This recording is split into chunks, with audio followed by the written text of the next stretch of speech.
2010 was a very interesting year for WWE. NXT started as some bizarre reality show. Bret Hart came back to WWE as hell froze over, and we kept trying to kill The Undertaker. So let us get your trivia brains filled with knowledge to help with your life, because I am Simon Miller, and here's 10 fascinating facts about the WWE in 2010. Number 10, the last ever ECW pay-per-view match. This will annoy the hardcore fan base, which I get, but it is statistically true. In terms of those initials, the last match on pay-per-view happened in 2010. Now, I'm not going to pretend the promotion was any good, because it was not. This was actually WWECW, you know the deal. But come February, it was done, mostly so we could launch NXT instead.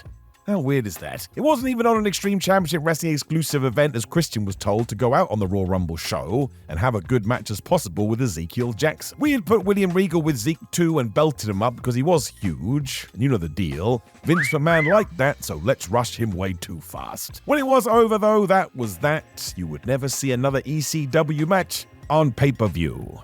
Kinda nuts given that it had been a thing for well over a decade. I suppose that in itself is a success. It really was the little train that could. Number 9, how WrestleMania 26 changed the game. This is just how the world works, people. Fair or not, it's called life. Still, because Triple H and Sheamus had struck up a friendship, they thought it would be fun to work this WrestleMania together. So they did. However, apparently other people in the locker room didn't like this. I would hazard a guess if they were a jacked up Irishman, they wouldn't have cared. There is an interesting fact to this though, as it was quite fresh for the show of shows. It was Triple H's first Mania match without a world title on the line since WrestleMania 17. I don't want to be that guy. That was a long old time ago. The 8-event streak ended here, and to be fair, this sort of flew under the radar too. It was a good hard-hitting fight, but not many people talk about it today. Maybe because Sheamus should have won. Let's move on. Number 8, Vince McMahon wanted off TV. I think he meant this too. Vince has always very much been an advocate of if you look too old, you are too old. This is allegedly why he blew himself up as the Mr. McMahon character in 2007, and for many reasons that was undone. Which brings us to 2010. Another opportunity presented itself as Bret Hart was back in the fold. So what better way to exit than to have your ass kicked by the guy who sort of birthed this persona to begin with? Sadly, this didn't go to plan at all, as it was less than ideal. WWE overbooked it for one, but also it didn't do either guy justice. It was a little bit of a mess. Bruce Pritchard has talked about this on his podcast too, and how Vince throughout the year would just want ways to get him off the show. Given that we did see him after he'd even retired, let's hope not. Never say never. Number 7, a private post-Mania party. Both The Undertaker and Shawn Michaels wanted Jim Ross to call their WrestleMania 26 match. Made sense. The one the year before had been amazing, and this was the end of the Heartbreak Kid. Let us go out with a bang. Certainly Vince McMahon was against that, so emphatically said nope, which is when the Dead Man and HBK reached out to Ross anyhow. As JR was going to be at the show and didn't feel like McMahon appreciated that fact, him, Taker, and Shawn all found a place out back to have a few drinks as some sort of mini salute. Given the Dead Man and Michaels had just created history to a certain extent, this must have been quite an honor for Jim.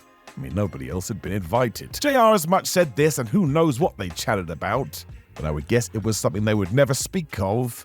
It was a very personal moment. Number 6, WWE cancelled the Survivor Series. WWE loved doing this from time to time. They would take a long-running entity and just do away with it, like that was going to fix all their problems. To be fair, the Survivor Series as a pay-per-view had lost its appeal, but that wasn't the show's fault. It had been booked so unimaginatively for years that fans just responded in kind. I mean, look what Triple H did with it recently. That's the right response. War Games has taken over from the traditional 5-on-5, and it's great. No, it doesn't make sense. The Survivor Series had been around since 1987, and you can't buy that sort of run. But yeah, during a conference call, Vince McMahon did indeed say the event is obsolete. The November pay-per-view slot was gonna be replaced. Thankfully, fans felt this was a terrible move, so were up in arms about it, and it must have worked. When June rolled around, tickets went on sale for the Survivor Series. Really, this should have been the time to have introduced something new, and maybe War Games was even suggested. Vince would never agree to that, and you want to know why? It's a WCW idea. Don't even get me started. Number 5, The Undertaker's final title reign. So the real-life Mark Calloway was a smart dude. He knew that the Undertaker gimmick was so larger than life he didn't need a world championship, ever. What he offered was enough. The man was totally right, and it's why when you go through his legendary career, you'll notice there aren't too many times he held a title. It was more done when we needed to spice things up a bit. It's also why, even though he didn't retire until 2020, there was a decade when he didn't get near gold again. His last moment with a belt after defeating CM Punk came in 2009 for the World Championship, when the Elimination Chamber rolled around a few months later. Chris Jericho walked out as the champ. That was also when Shawn Michaels interfered, setting up their classic WrestleMania clash, and from there that was sort of the MO. He clashed with Triple H, the Brock Lesnar stuff, Roman Reigns. It was all about an iconic figure challenging whoever dared. I doubt there's going to be a time when this changes now either, so you can put that in your trivia brain and close the safe. Number 4, Taker's genuine pain. And speaking of that Elimination Chamber show, it is indeed the night where the Undertaker was set on fire for real. Totally nuts. We all know this story today, but it's worth repeating because it's all the evidence you need that the dead man was one tough SOB. If he had fallen to his knees crying, I'd still have understood. This guy barely flinched. If you don't know, his pyrotechnic display had been placed incorrectly, so actually engulfed him in flames, and thank goodness for his huge hat and coat. Taker has spoken about this. It basically protected him. He still suffered serious burns to the point throughout the match referees had to keep handing him bottles of water so he could keep his skin as cool as possible.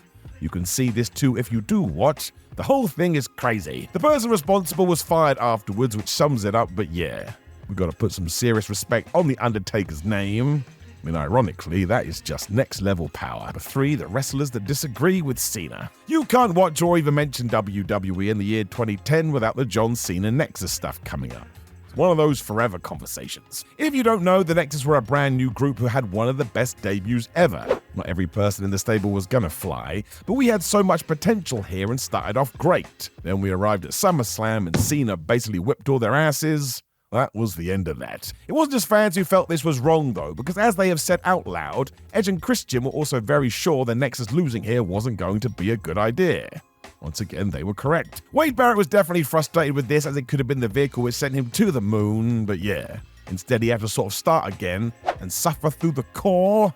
The less said about that, the better. And then we screwed up Bad News Barrett too.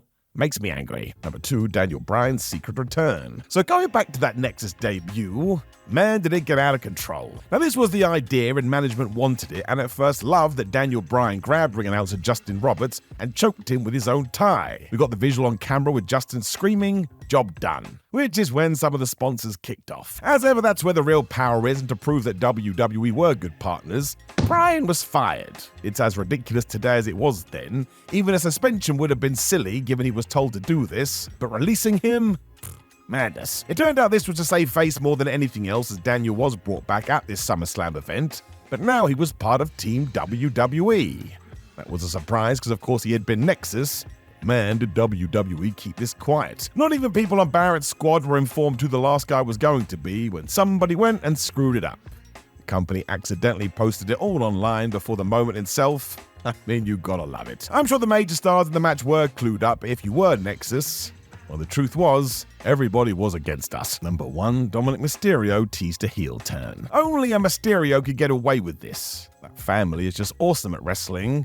This we now know. In 2010 though, CM Punk had gone all in with his straight edge savior gimmick. He was so good at being an unhinged cult leader, this guy got booed. People did not like his holier-than-thou attitude. It led to a great feud with Rey Mysterio, who was just the ultimate babyface when WWE drafted in the Masked Man's family to give this some extra heat. As we saw on TV, they were going to get extra sympathy for their dad, but that wasn't the original plan. Nope. WWE actually considered turning Dominik heel. I mean, they must have known. That wouldn't have been that extreme, but Punk would have turned Rey's kids against him, when instead we just waited 12 years and pulled the trigger then instead. I would guess that Rey didn't want to do this when Dom was so young, because think of the craziness you'd have to deal with at school. Doesn't matter now, I suppose. The Condom is one of the biggest bad guys in the business, and I tell you this, good for him. Know of any other WWE facts from 2010? Well, you can let everybody know in the comments below and show what a nerd you are when you can like the video, share the video, and subscribe. Also, click the video on the screen for more facts from different years of WWE, but otherwise, know that I love you, my friends, and I'll talk to you again soon.